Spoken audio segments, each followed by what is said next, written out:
दोस्तों, अगर कोई आपसे ये आकर कहे कि आप अपने माइंड पावर से अपनी किसी भी बीमारी को ठीक कर सकते हैं, तो क्या आपको विश्वास हो जाएगा? आपका जवाब होगा, नहीं, ये कैसे हो सकता है?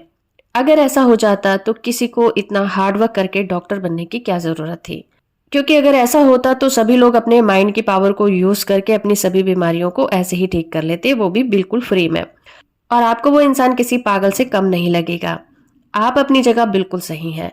अपनी किसी भी बीमारी को ठीक करने के लिए एक डॉक्टर की एडवाइस चाहिए ही होती है। लेकिन आपको एक बात जरूर याद रखनी चाहिए कि माइंड पावर के बिना आपको कोई भी दवाई ठीक नहीं कर सकती।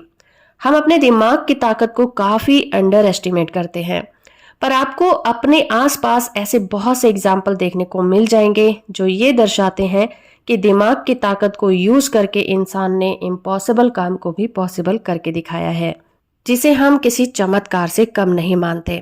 आज मैं आपके साथ एक ऐसी रियल स्टोरी को शेयर करूंगी जो कि मेरे नोन टू की है। मैं उनका यहाँ पर नाम नहीं लूंगी, हो सकता है वो मेरी वीडियो को देखें तो वो समझ जाएंगे कि मैं उन्हीं की बात कर रही हूँ। और हाँ, ये कोई सुनी सुनाई स्टोरी नहीं है। इस स्टोरी की गवाह मैं खुद हूँ, क्योंकि उस वक्त मैं वहां पर मौजूद थी और मैंने सारी सिचुएशन को होते हुए अपने सामने देखा था और एक्सपीरियंस किया था। दोस्तों, ये बात आज से 5 से 6 साल पुरानी है। उस वक्त मेरी मदर को कुछ हेल्थ इशू थे, जिसकी वजह से मैंने उन्हें एक दिल्ली के प्राइवेट हॉस्पिटल में एडमिट करवाया था। मेरी मदर को कोई बहुत ज्यादा मेजर बीमारी नहीं थी, उन्हें कुछ हार्ट इशू हो रहे थे, जिसकी वजह से डॉक्टर ने हमें ये बोला था कि उन्हें कुछ टाइम के लिए हम आईसीयू में रखेंगे। 2 दिन अपनी मम्मा के साथ हॉस्पिटल में रहने के बाद उनकी तबीयत में थोड़ा बहुत सुधार आने लगा और उनकी कंडीशन जब ठीक होने लगी, तब मैंने उनसे बोला कि मैं थोड़ी देर के लिए घर जाती हूँ और शाम को मैं वापस आ जाऊंगी। तो जब मैं शाम को हॉस्पिटल पहुंची तो मेरा मन किया कि मैं हॉस्पिटल की कैंटीन से होते हुए ऊपर की तरफ जाऊं। और उस वक्त जब मैं कैंटीन से निकल रही थी तो मेरा ध्यान भी नहीं गया, वहां पर मेरी एक बहुत ही क्लोज फ्रेंड अपनी फैमिली के साथ बैठे हुए थे। हम दोनों ही एक दूसरे को देखकर बहुत हैरान हो गए कि हॉस्पिटल में कैसे। पूछने पर पता चला कि काफी टाइम से उसके फादर की तबीयत खराब चल रही थी, जिसकी वजह से उन्होंने सोचा कि हॉस्पिटल पैनल में है तो यहाँ पर उन्हें दिखा लिया जाए।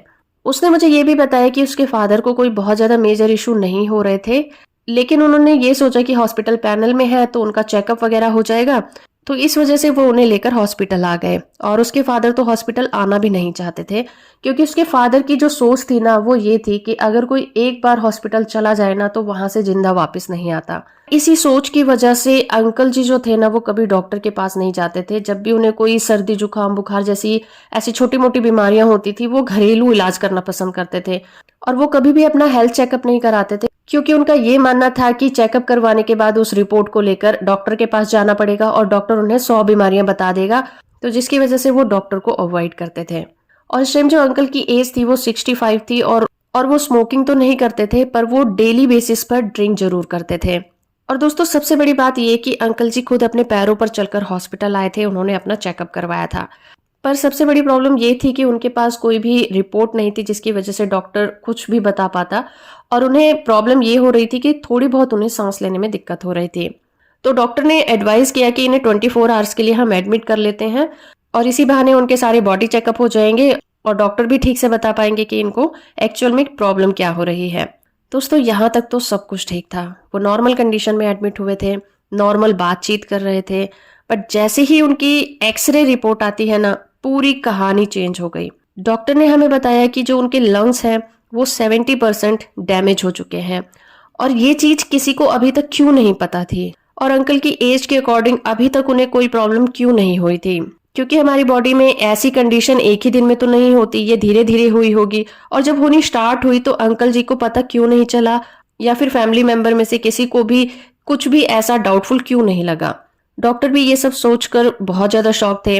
अभी दूसरी रिपोर्ट्स आनी भी बाकी थी। हालांकि अंकल जी को ये किसी ने भी नहीं बताया था कि उनके साथ क्या इशू है, लेकिन वो अभी तक ये समझ गए थे कि उनके साथ कोई ना कोई हेल्थ इशू जरूर है। और सबसे बड़ी प्रॉब्लम अब स्टार्ट होने वाली थी। अचानक अंकल जी को सांस लेने में दिक्कत होने लगी। उन्हें इतना अनकंफर्टेबल फील होने लगा कि डॉक्टर्स को तुरंत ही उन्हें आईसीयू में शिफ्ट करना पड़ा। ये किसी के लिए भी यकीन करना बहुत ही मुश्किल था कि एक ही घंटे के अंदर अंदर सिचुएशन पूरी तरह से स्विच हो गई थी। जहां कुछ देर पहले अंकल जी बात कर रहे थे, नॉर्मल बैठे हुए थे, अब एक घंटे के अंदर अंदर वो आईसीयू में शिफ्ट हो चुके हैं। उनको सांस लेने में दिक्कत हो रही है, उनके चेहरे पर ऑक्सीजन मास्क लगा हुआ है, वो अचानक ही अपने हाथ पैर पटकने लग गए थे, जिसके बाद जो अटेंडेंट थे उन्होंने उनके हाथ और पैर को बेल्ट से बांध दिया था, जो कि ये जो कंडीशन थी ये बिल्कुल भी देखने लायक नहीं। उन्हें देखकर हमारी हालत खराब होने लगी थी। हम लोग आईसीयू के बाहर खड़े थे और वहां पर जो ग्लास लगा हुआ था हम वहां से वो सारी चीजें देख रहे थे। और फिर अचानक अंकल जी की जो हार्ट रेट थी वो बहुत ज्यादा डाउन होनी स्टार्ट हो गई। फाइनली डॉक्टर्स ने उनके बेड के चारों तरफ एक कर्टन लगा दिया, जिसकी वजह से अंदर क्या हो रहा था हमें कुछ भी पता नहीं चल रहा था। और 1 घंटे के बाद डॉक्टर ने हम सबको बताया कि अभी वो स्टेबल है और कुछ टाइम के बाद उनसे मिल सकते हैं। जिसके बाद हम सभी लोग रिलैक्स हो गए और फाइनली मैं अपनी मदर से जाकर मिली, जो कि अब नॉर्मल वार्ड में शिफ्ट हो चुकी थी। और मिलने के बाद रात को मैं घर आ गई। पर दोस्तों अनफॉर्चुनेटली रात को 2 बजे अंकल जी की तबीयत बहुत ज्यादा खराब हो गई और वो इस दुनिया को छोड़कर चले गए। फ्रेंड्स, इस स्टोरी को शेयर करने का मेरा मकसद यहाँ पर सिर्फ इतना ही है कि आपको मैं ये बता पाऊं कि उस वक्त और ना के बराबर फॉलो करती थी तो मेरे लिए ये सिर्फ बातें थी। लेकिन आज जब मैं लॉ ऑफ अट्रैक्शन को जानती हूँ, मैं प्लेसिबो को जानती हूँ और माइंड पावर को बहुत अच्छी तरह से समझती हूँ कि हमारे विचार ही हमारी दुनिया बनाते हैं, तो आज ये स्टोरी मुझे बहुत ज्यादा ट्रिगर करती है। 70% लंग्स डैमेज होने के बावजूद भी वो बिल्कुल अच्छी तरह से चल पा रहे थे, एक नॉर्मल लाइफ जी रहे थे। और उनके लंग्स कब खराब हुए होंगे ये किसी को नहीं पता। और हो सकता है जब उनकी टेस्ट की जो रिपोर्ट आई हो उसमें और भी कोई बीमारी निकली हो। तो इतने फिजिकली बीमार होने के बावजूद भी वो किस तरह से अपनी लाइफ को नॉर्मल जी रहे थे, बिल्कुल एक हेल्दी इंसान की तरह। वो ऐसा कर पा रहे थे सिर्फ अपने माइंड पावर की वजह से, क्योंकि उन्होंने ये माना हुआ था कि उन्हें कभी कोई बीमारी हो ही नहीं सकती। वो कभी भी डॉक्टर के पास नहीं जाते थे। उनका ये मानना था कि अगर मैं डॉक्टर के पास गया तो वो मुझे पता नहीं कितनी सारी बीमारियां बता देगा। या फिर उनका ये मानना कि अगर मैं हॉस्पिटल गया तो वहां से कभी भी जिंदा वापस नहीं आ पाऊंगा। और ऐसा ही हुआ। ऐसा बिल्कुल नहीं है कि वो कभी डॉक्टर के पास नहीं गए होंगे या फिर उन्होंने कभी कोई दवाई नहीं खाई होगी, पर वो बहुत ही गहराई से इस चीज पर विश्वास करते थे कि डॉक्टर को अवॉइड करना चाहिए, हॉस्पिटल में एडमिट नहीं होना चाहिए। और उनके साथ यही हुआ, क्योंकि जब वो हॉस्पिटल गए तो खुद अपने पैरों पर चलकर हॉस्पिटल गए थे।